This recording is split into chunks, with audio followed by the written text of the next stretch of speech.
6 months, 99 counties, and now it comes down to one state. Tonight, Florida Governor Ron DeSantis will learn if all of his hard work in the state of Iowa paid off. He's put a lot of eggs in the Hawkeye basket, and it's now up to the voters, or it will be in a few hours from now.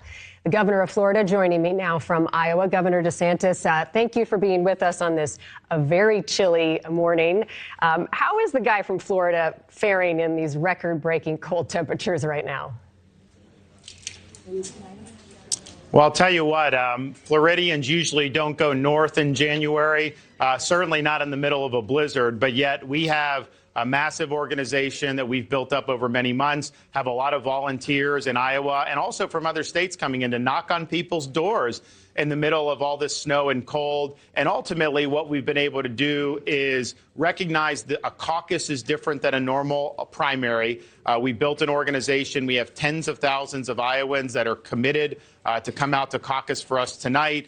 We have many more that we're going to work to turn out as well. And that's really the name of the game. Now, with the weather being what it is now, I think people are anticipating less turnout than what we saw in 2016, and maybe even considerably less. So I think the fact that we put a premium on building out this organization, identifying all these voters who are going to turn out for us, that's going to be good for us tonight. And I think our folks are fired up. But the message I would give to people is, you're never going to have an opportunity to have your vote pack more of a punch than you will tonight. We may have 150,000 total people come out. If that's the case, if you're coming out to caucus for us and you bring some friends, family, and neighbors, man, that's going to have an outsized influence. You know, it's not like a general election in Florida where we have, 10, 12 million votes. Your vote is really going to pack a punch. And so be safe, of course, but take the time to participate in this process, and we'd be honored with your support. As you've traveled the state, Governor, I'm curious what your overall impression over these last few months and in this final stretch has been about Iowans and their motivation to take part in this critical part of the process and their support for you and others right now. Well, look, I think that going to all 99 counties gives you an ability to actually answer people's questions. You actually get to learn about different parts of the state. You hear from people directly and not through a filter. I think that there's a lot of static that gets out there in these campaigns. So to actually be on the ground and doing that, it helps you as a candidate. And I think it makes you a better president ultimately when you get there. But people do appreciate you showing up.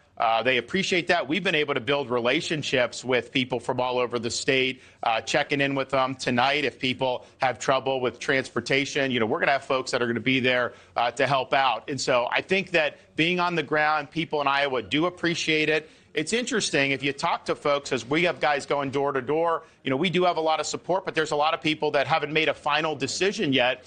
The fact that you were the one that showed up in their community, that could make the difference as to why they ultimately decide to vote for you tonight at the caucus. And so historically, if you look how candidates have done in Iowa that have done well, it's not that they were polling the highest. It's that they put in the work, they had the grassroots enthusiasm, and they had the organization. I can tell you, we have a lot of enthusiasm on the ground. I mean, we've been having electric events, even in this weather. And I'm just thinking to myself, I'm walking these events, there's hundreds of people there. And I would just try to say, if I wasn't a part of this process, would I be showing up to do that? I mean, it's really cold, and yet people are doing it, and they're excited about it. And I think in a caucus situation like this, especially with the conditions being difficult, that enthusiasm is going to matter. And I think we've got a lot of it on our side. Yeah, that face-to-face is critically important. The other thing, Governor, you say you appreciate is being the underdog. You are in this race. Donald Trump still has a hefty lead in a lot of the polls. Why do you like the position that you're in? Well, I think the choice for people tonight is Donald Trump is running focused mostly on his issues. I'm running focused on your issues and your family's issues and this country's future. We need a president that can go in, serve 2 terms, and deliver the type of change that I delivered in Florida, for example, and that Republican voters have been asking for many, many years. This is a time for choosing for this country. And I think if we choose right, I think if I'm the candidate and the next president, we're not only going to be able to turn things around over the next 8 years, we're going to be able to do things that are going to have a lasting effect for the next quarter century. And I'm a father of 3 young kids. I mean, we've got first grader, kindergartner, and pre-K 3. They're Florida born and bred. A month and a half ago, they had never even seen snow before. They've now been able to do snowball fights, create snowmen. Initially, when they saw the snow, they said they liked the snow better than Florida. Now that they've been caught up in the blizzard, they said, Daddy, it's too cold. I like Florida, and I like that. So it's interesting, I do. But we're very sensitive, my wife and I, about the challenges that are going to face this country over the next generation. And having a candidate that is solely focused on the people's issues, a candidate that's been willing to put his neck out for people like I did in Florida when I stood up for them during COVID and so many other things. I think that matters to Republican voters. And I think Trump has kind of taken Iowa for granted. He's not done the questions. He's not participated in debates.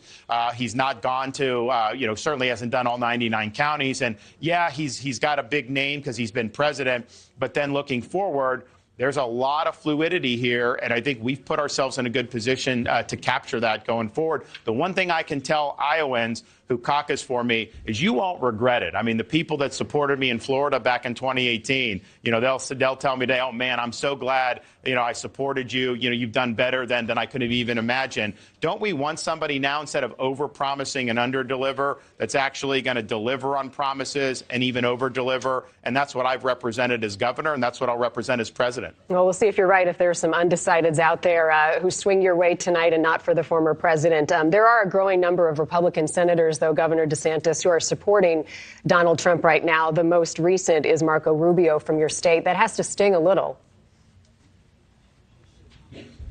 Well, it's interesting. So, I'm a governor, so I have like 90 members of our state legislature between House and Senate, that have endorsed me because they've worked with me and they've seen the great results.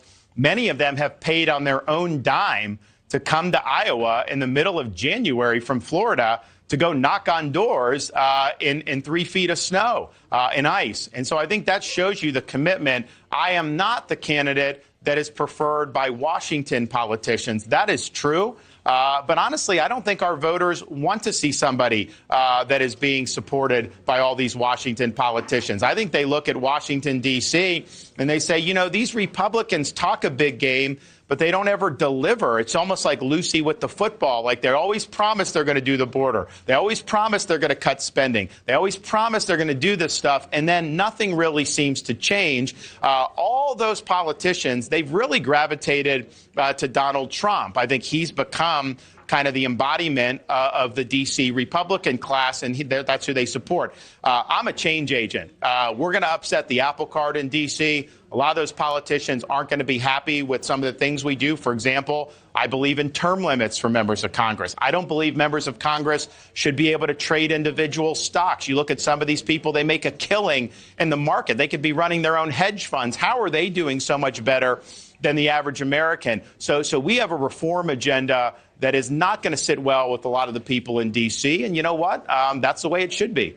Let's talk about your other opponent here for a minute. Nikki Haley came after you during the last debate, repeatedly referring people to a website that she claims fact checks your stance on a number of major issues. What do you think is the biggest aspect that differentiates you from Nikki Haley right now, specifically for Iowa voters who are on the fence?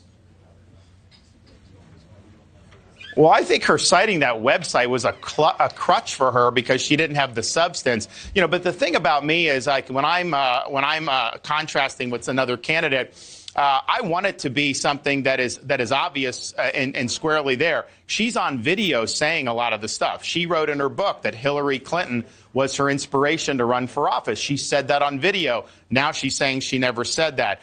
She said different things about the gender surgeries for minors being a parent's decision. She's on video saying that, and now she's saying she never said it. So I think when people see you on video saying the things you're now denying, I think you lose a lot of credibility. I think the difference between us two is that she really is a donor-driven candidate. She represents kind of the warmed-over corporatism of the old guard and dying Republican establishment of yesteryear. We cannot go back to that type of, first of all, our candidates that have run under that banner, like Romney, have lost. So it's not a good situation for the party to be in. But she's not going to be a change agent. You know, she was governor of South Carolina. We had this in the discussion debate. She says she's a big school choice advocate. She was there 6 years.